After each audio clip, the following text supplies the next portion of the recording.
Private कम्पनीहरूलाई कहिले नियन्त्रण गर्ने सरकार? तपाईँ त आफ्नो सरकारी कार्यालयको लागि आफ्नो नीति नियम बनाएर सरकारी काम गर्ने कर्मचारीहरूलाई सुख सुविधा दिनुहुन्छ। सरकारी कर्मचारीहरूलाई उहाँहरूलाई त एकदमै सुख सुविधा छ। उहाँ मात्रै नेपालको नागरिक होइनन् नि। प्राइवेट कम्पनीभित्र, प्राइवेट सानोतिनो कम्पनीहरूभित्र हाम्रो गरिब मजदुरहरू, उहाँहरू पनि त आफ्नो खुन पसिना बगाइराख्नु भएको छ, काम गरिराख्नु भएको छ। उहाँहरूको लागि नियम खै त? 19,550 रुपियाँ महिनाको दिनुपर्छ भनेर व्यवस्था कानुनमा हुँदा हुँदै पनि यहाँ हाम्रो गरिब मजदुर दाजुभाइ दिदीबहिनीहरू 10,000 मा 15,000 मा 8 घण्टा के 8 12 15 घण्टा खट्नुपर्ने स्थिति छ। सिक्युरिटी गार्डमा हेर्नु 18 घण्टा 20 घण्टा खट्नुपर्ने स्थिति।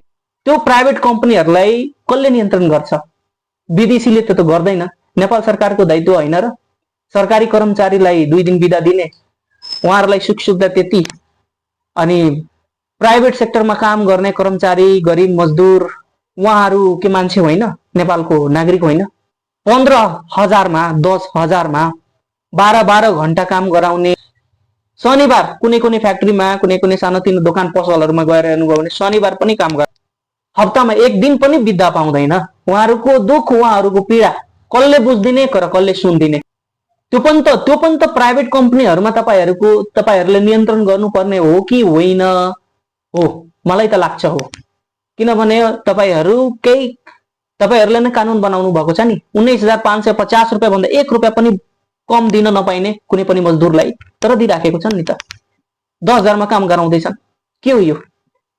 गरिब मजदुर त्यही भएर त विदेश जाँदैछन्। विदेश जानुको यही कारण हो। पछाडिको सरकारले यतिसम्मको नेपाली जनतालाई पेलेको छ, यतिसम्म यो ठुल्ठुलो कम्पनीहरूले, ठुल्ठुलो माडवारीको फ्याक्ट्रीहरूले गरिब जनतालाई लुटेको। अब 15,000 10,000 मा कसले काम गर्छ यार नेपालमा बसेर? 15,000 10,000 मा कोही काम गर्छ? जिन्दगी चल्छ? आज अहिले त 30,000 मा त केही हुन सक्दैन। 15,000 10,000 झन् त्यो कम्पनीहरूले 12 घण्टा काम गर्न लगाएर 10,000 दिँदैछन्, 15,000 दिँदैछन्। त्यस्तो हुन्छ?